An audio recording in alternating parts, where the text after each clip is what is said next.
Well, hello YouTube, it's me, Fortmaster, and welcome back to another overly sarcastic productions reaction, and we're here with another Trope talk, and this one's going to be about Bathos.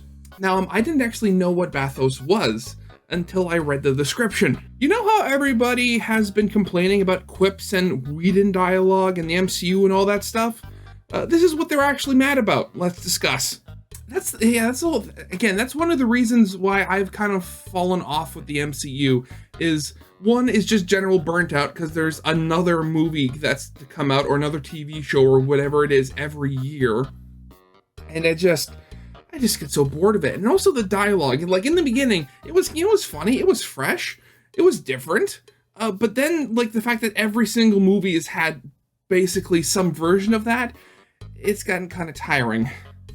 And it kind of puts into the whole thing where it feels like they're not taking the whole thing seriously. So yeah, original is linked in the description if you haven't seen it yet for some reason. Corner card will be bringing you to my newest Let's Play video if you want to check that out. And let's get this started then, shall we? Hey, remember when I did a trope talk on lampshading, and then I spent like a third of the video talking about something called Bathos that had examples that overlapped with lampshading, but let's be honest, was barely on topic and really only made it into the script because I evidently got really tilted about insincerity in media? Now, I love going off on tangents almost as much as you guys evidently like watching me go off on tangents for reasons I cannot fathom, but am extremely grateful for. But the fact is, Bathos is a really interesting subject that I don't actually hate, and I think it deserves its own full-length dissection instead of just a footnote in another video. So, let's talk about it. As a refresher, Bathos means rhetorical anticlimax, which basically means that thing in storytelling where a moment that feels like it could be profound or meaningful or powerful is rendered anticlimactic by something incongruously lowbrow cutting in and ruining the moment. A record scratch on the soundtrack, a cut to a wide shot, a sudden awkward silence after a big climactic build to nothing.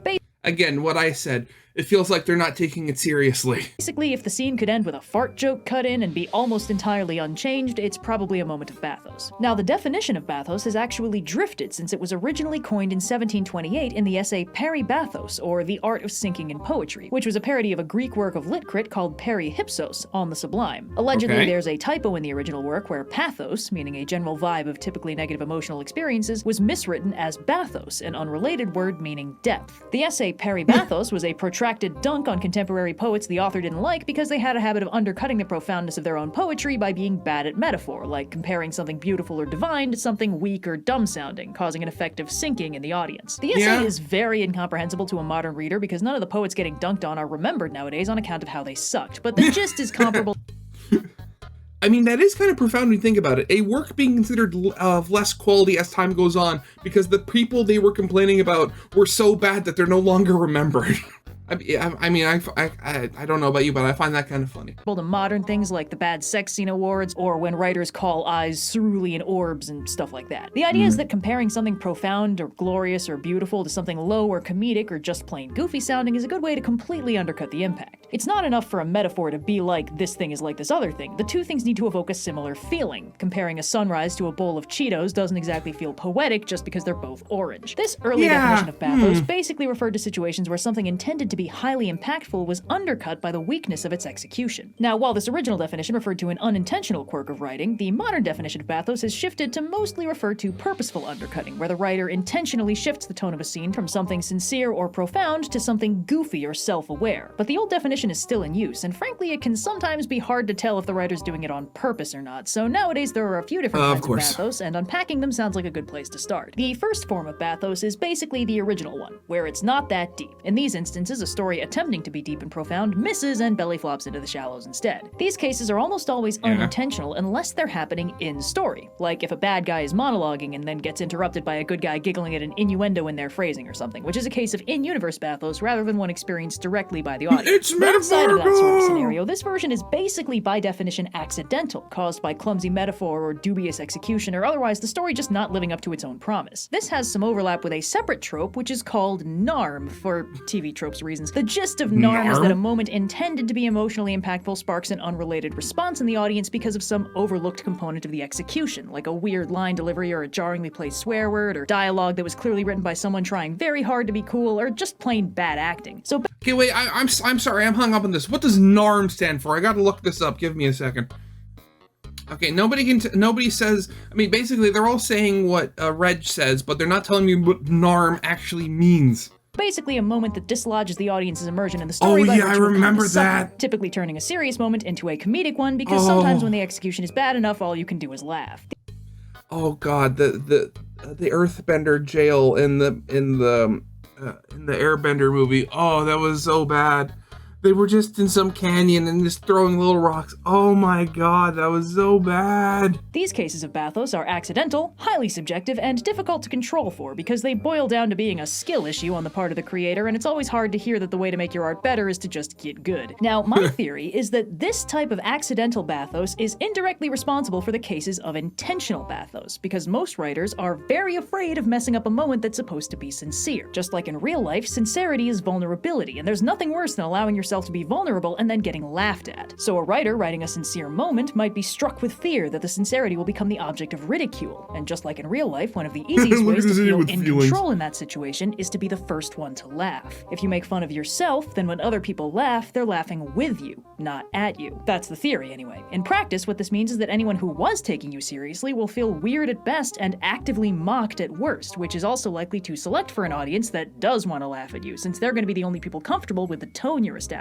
This is basically just another angle on the fact that self-deprecating humor is really only funny to the people who are comfortable deprecating you and uncomfortable to everyone else. But as a writer, this is an easy trap to slide into, and the threat of accidental bathos can incentivize writers to shy away from sincerity, because what if somebody thinks it's silly? So you end up with stories that intentionally undercut their moments of depth or emotional vulnerability so that they can be the first one laughing. That's how we get the subcategory of bathos that covers joke twists, where a scene is set up to play out in a serious way, often according to a trope that the audience is expected to be familiar with, like a slow-mo explosion walk, or a big romantic kiss, or a moment of emotional realness before a dangerous situation, or a heart-wrenching heroic sacrifice, and then the audience's expectations are subverted when instead they don't do that. Somebody doesn't respond according to the expected script. A heartfelt and emotional confession, instead of receiving a heartfelt and emotional response, gets a cut to a wide shot with crickets chirping, while the other characters either uncomfortably ignore or poke fun at their teammate for their emotional vulnerability. A dramatic and menacing threat from the big bad, instead of being received with fear or heroic determination, is met with an unrelated non sequitur as somebody comically misses the point. The number one clue that telegraphs that this form of bathos is happening is when the soundtrack starts getting a little weird. If the music is just a little too sincerely bombastic in the wind-up, it's a good sign that it's about to cut out on the punchline as a musical cue to direct how the audience should be feeling. This form of bathos is always purposeful, but it suffers from the same weakness as all plot twists. If it seems like the expected untwisty sequence of events would have been more fun or meaningful, the audience might regret the wasted potential. And if the story does it too often, the audience can get a bit sick of the story constantly twisting away from their expectations into dull insincerity for the sake of feeling clever or protecting itself from ridicule. For instance, while it can be fun to have characters that can lighten the mood or show their heroic fearlessness by cracking jokes in the face of peril, if the audience wants the characters to have a heartfelt and emotional conversation because there's a lot for them to talk about that hasn't been discussed, it can get pretty annoying if all they do is joke and derail and act too cool for the story they're in. If the villain can really use a cool moment to establish how terrifying they are, making it seem like nobody important takes them seriously is a really good way to convince the audience that they don't pose any sort of real threat. If the couple in the big romantic subplot are about to finally kiss, and then some comic relief sidekick pops up to give them a reason to put that off for another 2 seasons, the audience rage could be picked up by seismic stations 3 counties over. Setting up one thing and delivering another always risks frustrating the audience that would have preferred to see the first thing they were promised. That doesn't make it automatically bad, it just makes it risky to overuse. And if this form of the Indiana Jones one, I can say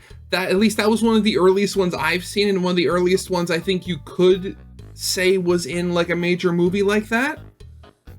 But I think that one is good just because of all of the time and all the stuff that's happened to Indy up to that point. So the fact that he's just not like up to it or just doesn't want to like put in the effort and just shoots the guy, I mean, I think that works. Plus, I mean, also on the day, I think the story goes they did that because like Harrison Ford was just really sick and he wasn't feeling up to doing the original scene. Comedy is motivated on the part of the author by fear of ridicule. The author is expressing a form of mistrust in their audience, and the audience can sometimes pick up on that. If a story feels embarrassed to exist, the audience is liable to feel embarrassment by proxy, the yellow even if they don't spandex necessarily line, realize right. that's what they're picking up on. Joke twists are not inherently harmful to audience investment and can be very funny, but like all twists, they affect audience trust in the story, which means if they happen too consistently, they'll train the audience to expect Romance the twist and become like, who wants to fall in love? Because these twists are specifically located in climactic moments of emotional depth and sincerity, if the audience is trained to anticipate a subversive punchline, they are going to enter those emotional moments, the moments they should be at their most invested, reflexively uninvested. The big moments won't hit until the audience knows for sure that there's not going to be a joke. So if a story has a good mix of moments that are sincere versus moments that are wacky and off script, the audience won't fully check out, and the moments of comedy will be fun little highlights instead of a constant reminder that nobody thinks any of this matters. Yeah. Speaking of which, the third major form of bathos is the unreaction. While a joke twist derails with humor, the unreaction derails with disinterest. The events of the story may be high stakes, impactful, emotionally profound, or just plain cool to look at, but if the character's actions and dialogue don't reflect their circumstances, the impact of those events on the audience can be drastically weakened. This happens very often when a character is being framed as too cool for school, and this is being demonstrated by putting them in a perilous situation and then showing how totally unbothered they are by the danger. But the thing is, if the characters don't care about what's happening, it can make it harder for an audience to care about what's happening. While the intention is generally to show the audience that a character is very cool because they're completely blasé about a scenario the audience finds perilous, it can instead draw the audience to conclude that the situation is not actually perilous and thus not worth paying any real attention to, because the character isn't emotionally invested in anything that's going on. This form of bathos is typically unintentional, because the effect the author wants to produce is making the character look cooler, not making the situation look boring. The bathos of this can be countered by letting the character react to their situation in other ways. If the author wants to communicate that this character is very cool and competent and not scared of the perilous situation, instead of broad apathy, they could instead show the character focusing intently on key details, checking in on their team's well-being, or being gleeful or enthusiastic about the process of navigating that situation. Perhaps reveling in the challenge, admiring an exceptionally nightmarish threat, focusing on a seemingly very minor part of the scenario, like protecting their snack or continuing a heated argument with an ally. There are a ton of possibilities, because this is basically just letting the character feel like a person uniquely navigating a scenario they may find challenging but not frightening. This communicates that the character is very competent and unafraid of their situation without making it seem like the character is uninvested in their situation or an emotionless vehicle for fight choreography, because it maintains the idea that this character cares about something, whether that's their friends, a good fight, getting to show off, eating something tasty, winning an argument, or whatever. It anchors the story for the audience by providing a clear point of sincerity, and sincerity, and the lack thereof, really is the crux of this trope. Cases of accidental bathos are perfectly sincere on the creator side of things, but the flawed execution makes it difficult for an audience to sincerely engage with the work. Even a good faith audience might find themselves laughing at a supposedly serious moment or bored and uninvested during the narrative climax if the story keeps kneecapping itself every time it builds up a hint of emotional investment. And cases of intentional bathos are purposefully insincere, setting up an intention of honest, impactful storytelling and then subverting expectations so the audience takes the scene as a joke instead. Now, when I started this video, I said that I don't actually hate this trope, and I meant it, even if the last 5-ish minutes might make that hard to believe. The fact is, bathos in its modern intentional form is a comedy trope, and comedy is all about timing. The problem a lot of people are having with bathos is overexposure. If every line is a punchline, those jokes better be fresh as hell or they're gonna start getting old fast. And there's an element to bathos that feels almost wasteful sometimes. As mentioned, the number one reason a plot twist can disappoint is if the theoretical untwisty version of events strikes the audience as more interesting or satisfying or fun to explore. And that means if you set up something profound and then deliver an empty punchline instead of a powerful moment, the loss of that potential moment can feel bad. Storytelling involves a process of planting and payoff, and if the thing you plant isn't the thing you pay off, you're gonna gradually teach your audience not to trust your storytelling to pay off the cool ideas you have planted. And an audience that can't trust a story is an audience that will struggle to get invested in the story. Like The Boy Who Cried Wolf, the story that cried punchline will train its audience to always anticipate a joke or a quip. And if the story does finally indulge in a moment of uninterrupted sincerity for a crucial moment in the plot, the audience might have trouble taking the moment at face value if they're too busy glancing around for the custard pie. A story that repeatedly smacks the audience for caring about the expectations that the story has set up is a story that's teaching its audience to keep its distance, and selecting for an audience that is not going to care. So the stories that use bathos in a way I like tend to be really good at knowing what moments of theoretical sincerity they can afford to sacrifice or undercut without losing anything. The powerful and important moments that mean something to the characters get to be played straight, with full sincerity and maximum emotional impact for the audience. And the subversive moments of bathos are worth the cost because they're funnier than the impact of the theoretical untwists they're replacing, since they typically either replace something small or something repetitive. There are also cases where the bathosy punchline can be the less frustrating option than whatever trope it was replacing. For instance, if a character is pulling a noble heroic sacrifice and in the untwisty version of events is about to be dead or worse, it can be both funny and emotional emotionally rewarding for a punchline to undercut that, saving the character and getting a laugh at the same time. Frustration at subverted expectations is liable to take a backseat to relief that they aren't losing an interesting character. Or if a character is about to be taken in by a villain's manipulations before swerving to a punchline instead, that couples Bathos with a heroic moment and can make it feel very triumphant, like the hero is winning so hard it's actually changing the genre a little. And some stories will manage to work in Bathos in a way that lets them have their cake and eat it too. For instance, you might get a story with a really cool fight in it, and then after a good chunk of really cool fight, things get interrupted by a Bathosy moment, like a goofy non sequitur or a complete tone shift or the bad guy getting randomly one-shotted by a truck. And while this is a moment of Bathos because it abruptly dunks the tone from seriousness into silliness, it isn't really replacing or costing us anything, because the only thing it's undercutting is more of the same fight scene, and we've already seen all the good fight choreography. It's only replacing something repetitive. Or maybe a very cool and fun character is out of commission and their replacement is unexpectedly very different from them, typically in a disappointing but comedic way. But that disappointment doesn't deprive the audience of the impact of the cool original version, because they still got in some time with them, and the downgrade manifests as an in-universe disappointment because the characters also recognize that their cool, sincere best option has been replaced by a comedically inferior version. Since the audience gets to see both the version of events that's played straight and the version of events that gets undercut with Bathos, it doesn't feel so much like one is being sacrificed for the other. There are also obviously ways to incorporate comedy into a scene that don't automatically undercut or derail that scene from its expected trajectory. A character can quip or comment sardonically about their situation without it grinding the plot to a screeching halt and making the whole thing seem pointless and uninvested. For one thing, characters sardonically. Oh my god, is that why Sardonyx in Steven Universe was the only one that could break the fourth wall? Oh my god. I never thought of that before. can be both funny and sincere at the same time, lightening the mood without disconnecting them from the plot. In fact, there's plenty of comedy to be found in sincerity. Characters responding earnestly to rhetorical or metaphorical questions, or asking curious follow-up questions to stock villainous threats, or just generally taking their situation at actual presented face value rather than playing along with whatever stock tropey script the other character's trying to pull out. This can result in moments of bathos that reinforce the emotional impact of the story rather than damaging it, because it's coming from a place of in-character sincerity and narrative investment, instead of the story feeling too embarrassed to let a real character moment play out. Bathos has gotten a bad rap. Yeah, I remember that line. It's like, "Oh, my dad's not my dad. Your father, the goose." I am very happy they went a bit serious. Yeah, again, I'm very happy they went more serious with that line. It's like, it must have been a very big shock for you.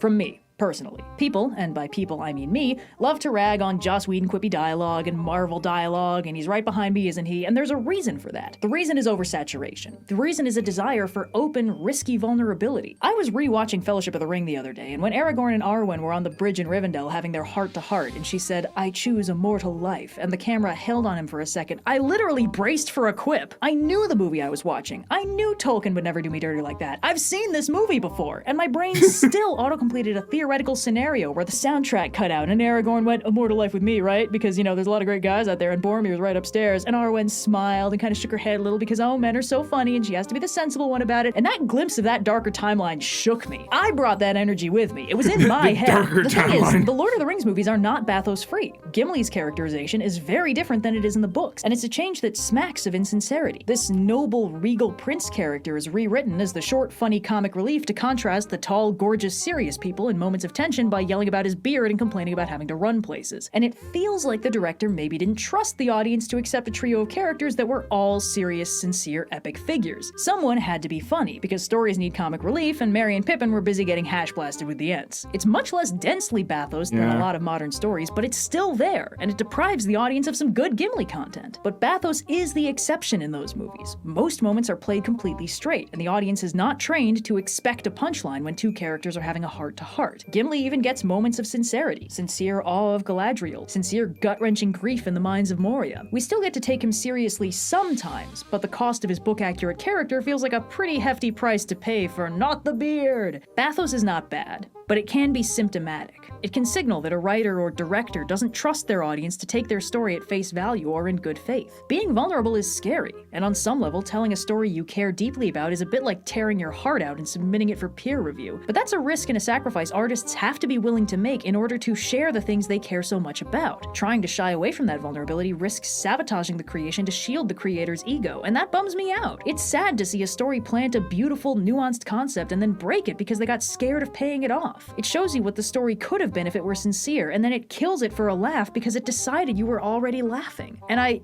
could insert a punchline here because that's haha funny and this is a haha funny channel, but that would be hypocritical of me, and it's right behind me, isn't it? Huh? Okay, all right. Good night, everybody. So yeah.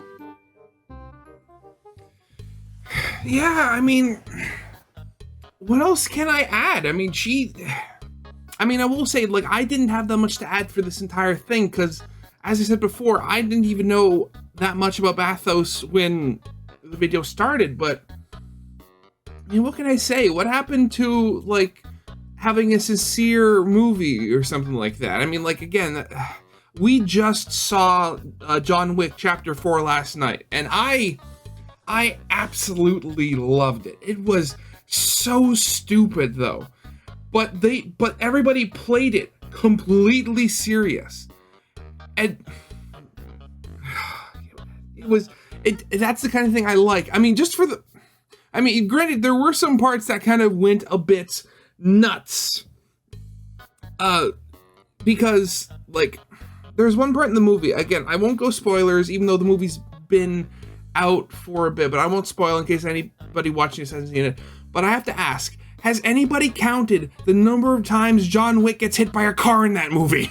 So, yeah, I'm sorry, I don't have that much to add on to this, but again, this is why I love overly sarcastic productions. Talking about, like, TV tropes and stuff like that, and, like, media and writing, Red can put stuff into words so much better than I ever could.